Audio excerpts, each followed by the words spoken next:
Chapter 2. The Aheza. Well, Albion, precisely what we're trying to prevent. The rule of ignorance, the fear of new knowledge, governance by pitchforks and torches, declared Lucius. Exactly, Master Professor, answered Albion with the utmost sincerity. Now, where's my guide? Oh, there you are, Baron. I believe it's time to go, said the Professor. The IBMI man turned from the door and walked toward the back of the bookstore. Passing Albion, he glared at the assistant. The assistant mage waited until the IBMI man was several feet away and quietly sidled up to Lucius, looking around him as he did. Master Professor, why does a baron appear to be a tad angry with me? He whispered with concern. Good God, man, Lucius whispered back, now following the agent. Look at yourself. Dishevelled. Your hair looks like a dragonling's nest. Dirty smudges all over your clothes. And your face. A pig would look more presentable. Try cleaning yourself up a little. Our Basque friend was right in being upset with you. Try to look civilized. Albion looked at his clothes and started slapping out whatever dust and dirt he could. He tried straightening them out, and unfortunately used his now dirty hands in forcing his ruffled hair into place. The dragonling's nest became matted and took on dark brown streaks. He then quickly followed his mentor, his hand pulling a handkerchief from his trousers. After a few twists and turns, the pair found a baron waiting for them in front of a closed door. This seems to be a different door, a baron, observed Lucius. A trip outside the city, the laboratory, replied the tall and stocky man. The laboratory? Oh, I haven't been there. Sounds like a very interesting place, exclaimed an animated Albion, clearly excited.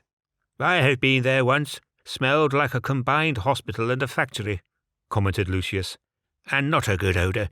Clings to your clothes, and you must wash your hair at least thrice to get rid of... Anyway, lead on, a baron. The man opened the door, entered, and stood with his back to the pair for a while. Then he turned to the duo. Protections disabled. We have 3 minutes to get down the stairs. Quickly now. The three rushed down the stairs and found another closed door at the bottom. The guide swiftly waved his hand in an intricate pattern, muttering a whispered incantation at the same time. The door opened into a narrow hallway. They could see a third door at its end. Another door, a baron? Said Lucius. Yes. Please don't cross that line. The guide pointed to a gold and white inlay before them. It appeared to be part of the decorative mosaic of the hallway's flooring. A baron then commenced another series of hand gestures, whispering another incantation. Such elaborate precautions, whispered Albion with a degree of awe. Of course, you plank. This is not the university. They play with demons, mad sorcerers, and similar stimulating beings, answered Lucius in a low voice. But, Master Professor, we do that back in... Shh! Hushed Lucius. We don't. Remember that.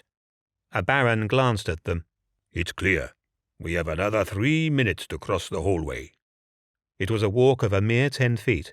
This time, they didn't need to rush.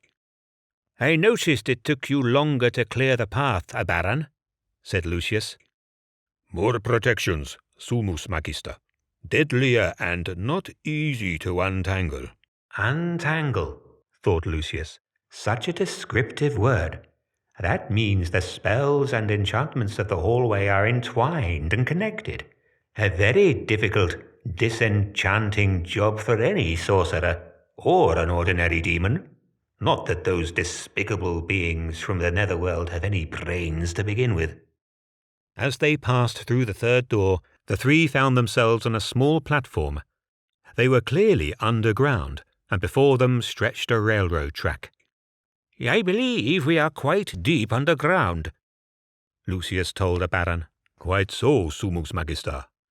The hallway also acts as a distortion field.